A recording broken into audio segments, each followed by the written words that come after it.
Okay, good afternoon, everybody. So today, yesterday, I was at a Bris. I was actually a sandik at a Bris yesterday. So I started to think about maybe we'll do a Tamin Halacha on something related to a Bris. And I don't think we ever did one on a baby who's sick when they have to postpone the Bris. What are the dinim? So the Shulchan Aruch writes in Aryeh, Simin Reish Am Pesef Aleph, that on the 8th day of a baby's life, as soon as the sun rises, it is the Zman for Milah, although Kol Hayom is Kashal the Milah, but it's Zrizim Makdim the Mitzvah, so we try to do it as early in the day as possible. Then in Sif Beis, Shulchan Aruch says, but if Rahman al-Islan, a baby is sick, so then we don't do the Milah on time. We wait till the baby recovers, and then we count another 7 days from the time of recovery until we do the Bris Milah. The Rambam points out in the first parak of Hilchos Milah that if you fail to do a Milah at the right time, you can make up for it later by doing a Milah at a later time. But if you do a Milah prematurely to the point where the baby is still sick and Rahman al-San, the baby dies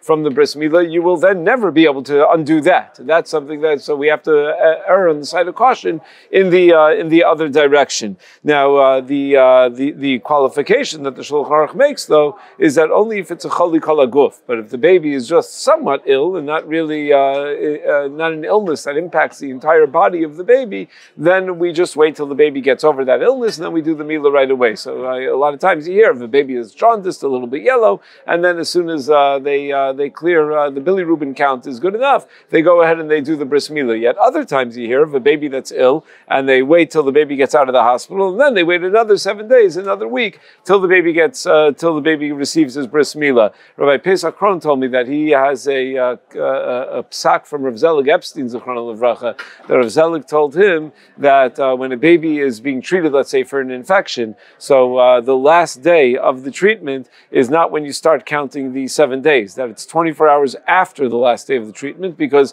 when they're putting medication in the baby, that medication stays in the system for 24 hours, you can assume, and therefore the baby's only considered to have recovered 24 hours after the last dosage of medication was delivered, so it would be 7 days after that. But I think most assume not that way, but that's just an accounting question of how to cheshbon the 7 days. There's a discussion in Poskim, what about if the baby has a fever? So Rav Shlomo Zalman is quoting Nishmas Avram, different levels of fever. A very mild fever, he does not consider a choli kol haguf. A more severe fever, he does. But okay, so let's assume you're having a Milah that's anyway shalom bizmana. There's a famous Shuvas Nod Yehuda, Madurat Inyanis in Kuf Sanach Vav, where someone came up with a great idea. The guy was a Bechar, and he would prefer to eat on Erev Pesach rather than not eat on Erev Pesach, but he wasn't finishing any Masechtas or anything. So, but he had this baby that didn't have a Bris Milah, and the baby was ready for a Milah a week or two earlier, but once it wasn't Bismana anyway, so maybe we could just delay the Milah until Erev Pesach, then we'll have a Sudas Mitzvah. So who doesn't enjoy a bagel in the morning of Erev Pesach, for a part of this Sudas Mitzvah? So the Nod Yehuda, you normally can't tell by reading a tshuva whether the person was shouting or just speaking, but you could kind of tell that the Nod Yehuda was not particularly thrilled with the person asking the question, and he says that even for a Milah Shalom Bizmana, you're not allowed to go beyond the day that it's medically necessary to go, meaning you have to do it the earliest possible day for a Milah Shalom Bizmana. Second of all, he says that how do you delay a mitzvah? Do you know what's going to be tomorrow and the next day? The baby could die, and then you'll have never done the mitzvah. You don't know what's going to be any, so you always do a mitzvah as soon as you could do a mitzvah. And then he says, and mehechi teisi, that a Milah is a good enough reason for a Bechar to eat on Erev Pesach. Who says that a Sudas Bris Milah is a good enough reason for that? I'm not convinced that that's a good enough reason. And then he says maybe we should ask her doing Bris on Shalom Bizmana on Erev Pesach entirely, even when the baby does recuperate by that day, because then it's going to cause people to want to schedule their Bris for that day, and it's going to be a terrible avla that comes out of it. So okay, he was hifr zalamita a little bit, but he was very, very adamant that is not the case. Now the Rambam in Hilchos Milah, Paragal of Halacha Beis writes that each day that a person does not get a Bris Milah, if a person grows up and doesn't have a Bris Milah, each day that he doesn't have a Bris Milah, the Rambam writes that it's a violation of a mitzvah saseh,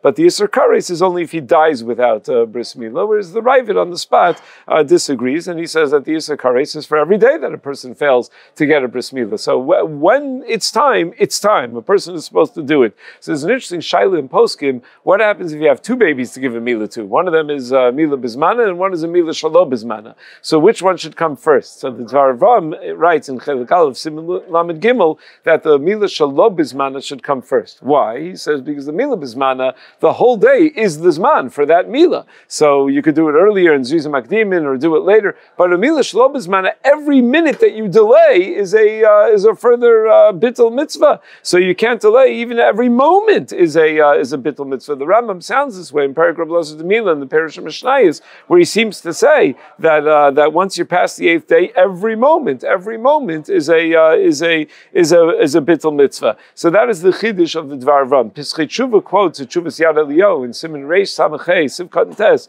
Pischei Tshuva quotes Yad Eliyahu that no, there's a certain chavivus to Milah Bismana. So Milah Bismana, the baby with the Milah Bismana would go first. The Dvar Avram says that no, the Milah Shelo Bismana goes first because again it's only an issue of zrizus on the Milah Bismana, but it's an issue of a bittul mitzvah on a Milah Shelo Bismana. They quote from Reb Chaim, I think, that he was mechalik between someone who's malas atzmo versus milas beno. Then when it comes to a person being malas atzmo, that's where the Rambam says that you're being mevatel a mitzvah every second, every moment. Whereas when you're mal beno, then maybe not every moment, maybe you would go by the day, and therefore the Milah Bismana would take precedence over the Milah Shelo Bismana when it's about your son's bris, not your own bris. Now there are other discussions that come up over here. For example, the Taz Paskins in Reish Samach Beis, Sivkat and Gimel, based on the Bedek Habayis, that once it's a Milah Shelo Bismana, you should not do it on a Thursday, because the third day after the bris is a very painful day, as we learned from Avram Avinu, and you don't want to cause the baby unusual pain on Shabbos. And the Taz says, l'chara, the same is true for Friday, because on the second day the bris is also very painful. He hasn't recovered yet. But Rabbi Kiveger says that it doesn't sound that way. The Bedek Habayis writes that when the baby recovers on Thursday, a bris that's delayed until the next day, then you would delay the bris until the next day, which is Friday. So even though, says Rabbi Kiveger, even if you're going to pass like that, Bedek Habayis not do it on Thursday, you would still do it on Friday. In the Beis Yosef quotes a Tashbetz that the Milah shouldn't be done on Thursday because it's likely to lead to Chil Shabbos, that you're going to have to treat the baby, and because there's going to be a sakana issue, and that's going to lead to Chil Shabbos, and that's what the Chidah writes in Birkei Yosef as well. Okay, however, it seems most poskim assume that a Milah Shelo Bismana you do whenever the baby's ready, including on a Thursday, and certainly including on a Friday, and that's what the Shach writes in Reish Samach Zayin Sivkatan Yud Ches, that Rov poskim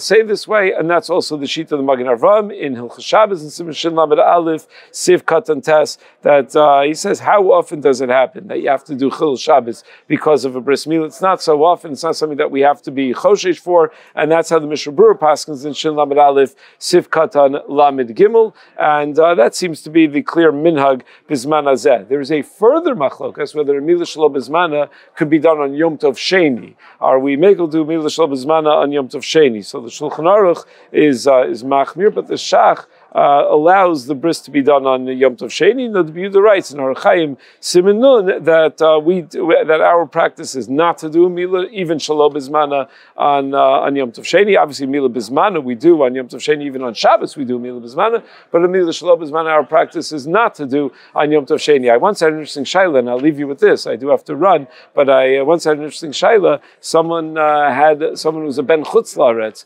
in Eretz Yisrael, and the Milah was supposed to be on, it was a Milah Shelo Bismana, and it was supposed to be on Yom Tov Sheni, but they were b'nei chutz laaretz, so they don't do a Milah on Yom Tov Sheni. But the Mayel, they were in Israel, so the Mayel was a ben Eretz Yisrael in Israel. So what do you go with? You go with, you say it's the father's mitzvah, and the father doesn't have a mitzvah today, it's Yom Tov Sheni, or do you go with the Mayel? The Mayel is the one doing the bris milah. So something to think about, something to debate. Have a great day, everybody.